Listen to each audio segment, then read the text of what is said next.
Selalu ada cerita dalam setiap perjalanan. Meskipun kita sudah merencanakan sebaik-baiknya, tapi jika Allah berkehendak, itulah yang terbaik. Di perjalanan dari Augsburg menuju Lauterbrunnen, kita salah turun stasiun. Kami manfaatkan dengan belanja bahan-bahan kebutuhan makan. Subsidi. Ternyata di supermarket ketemu orang Indonesia dan kami sempat minta nomor kontaknya. Alhamdulillah di Swiss tidak ada lagi kewajiban untuk memakai masker di dalam kendaraan umum.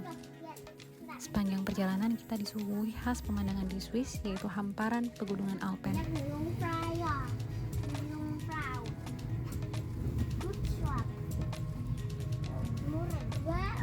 Nächster Halt, Oh, Lauterbrunnen, Endstation. Lauterbrunnen ini entah kita. Endstation. Loh, kita turun, yes. Kita turun ya. Stop. Alhamdulillah setelah 8 jam perjalanan dengan kereta sampai juga kita di Lauterbrunnen. Di sini kita menginap di penginapan dengan pemandangan dari balkon pegunungan salju Alpen dan Staubachfall yang terkenal.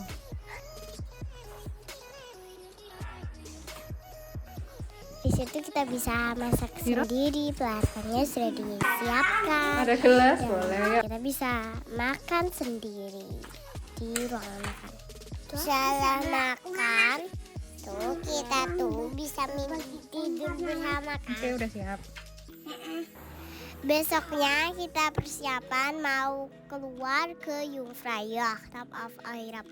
Ini kereta menuju Grindelwald. Sepanjang perjalanan, pemandangannya bagus banget.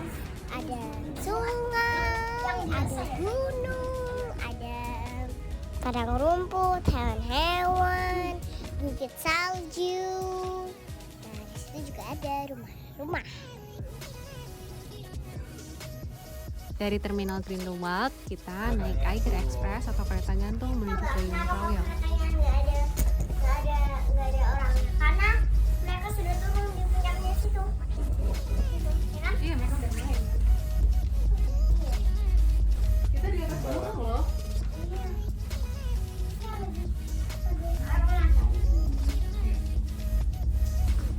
Oh, mau dipindah ya, mau motor itunya salju. jadi.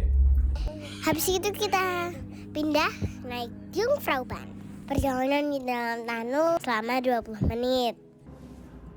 Sampai di atas gunung ternyata Hana mual. Pusing dan akhirnya muntah juga. Mungkin gunungnya terlalu tinggi buat Hana. Untung ada Thule, jadi Hana bisa istirahat di Thule.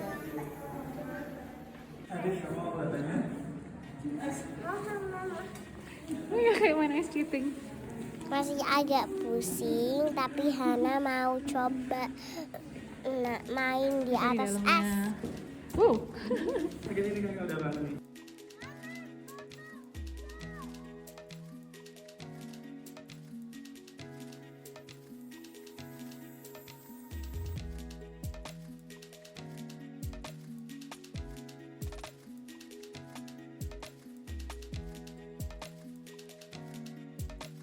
Meskipun Hana nggak bisa main salju, alhamdulillah Hana bisa sampai situ.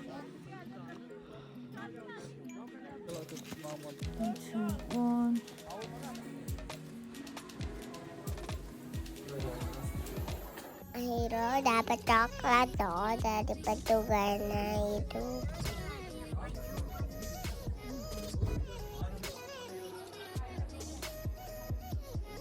Di perjalanan kakaknya muntah lagi. Dan sini,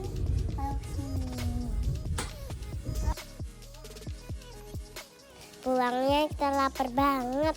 Mampir di resto halal deket hostel. Kita pesan nugget dan kentang, pizza, dan teh. Hiro tidur dan naik tangga dulu. Kita tuh di Swiss.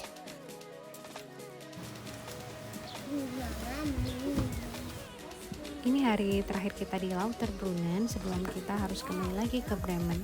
Tapi kita masih ada waktu sampai pukul 4 sore, jadwal kereta kita ke Interlaken. Awalnya kita berencana untuk sewa sepeda keliling desa, tapi karena perkiraan cuaca hari itu hujan, maka kita merubah rencana pergi ke Wengen. Perjalanan dengan kereta sepertinya opsi terbaik saat hari hujan. Wengen ini terkenal dengan aktivitas winter sportnya, salah satunya yaitu ski. Tapi karena kita ke sana saat musim semi, jadi puncak gunungnya tidak tertutup salju. Meskipun hari hujan, tapi kita selalu sempatkan waktu untuk bermain buat anak-anak.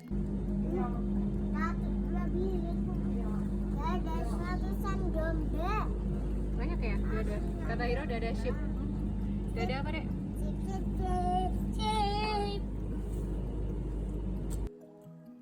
Balik lagi ke Lauterbrunnen karena kita juga meninggalkan barang bawaan kita ke hostel dan ini cuaca juga agak cerah, maka kita lanjutkan perjalanan kita menuju ke Staubachfall.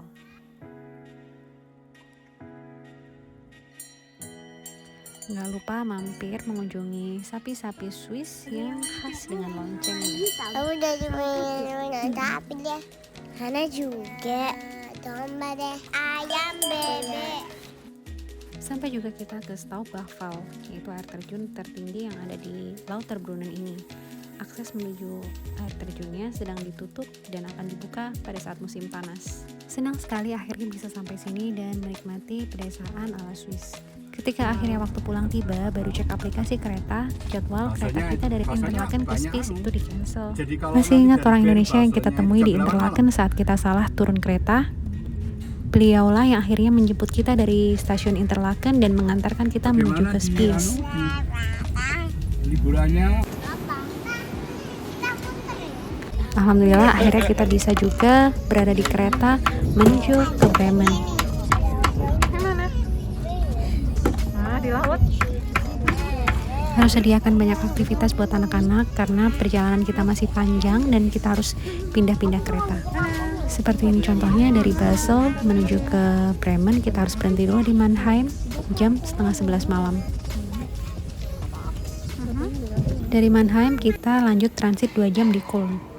Ngomong-ngomong, harga toilet umum berbayar di Jerman itu lebih murah setengah dari harga di Swiss. The first words of Indonesian I learned from a beo, from a bird. Ya, selamat pagi, selamat malam, selamat siang. Ya, oke. Remember me, ya. Sebelum melanjutkan perjalanan, kita sempat kehilangan uang di vending machine. Awalnya kita nggak mau lagi masukin uang buat beli minum, tapi karena Hana nangis, akhirnya kita beli minum juga. Ternyata di atas kereta kita ketemu seorang ayah dengan 2 anak balita yang sangat kehausan. Kita kasih minum kita yang kita beli di vending machine tadi karena kita masih punya stok yang lain. Masya Allah, betapa indahnya Allah mengatur perjalanan kami, mulai mendapatkan bantuan dari orang yang kita tidak kenal sama sekali sampai kita bisa membantu orang lain meskipun hanya dengan sebotol air minum. Mungkin itu beberapa catatan dari perjalanan singkat kami.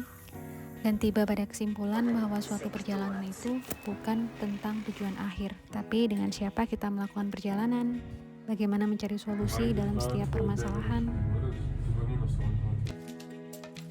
bertawakal saat ikhtiar sudah maksimal, belajar menurunkan ekspektasi, dan berkomunikasi dengan siapapun yang kita temui di jalan bisa menjadi hikmah dalam perjalanan.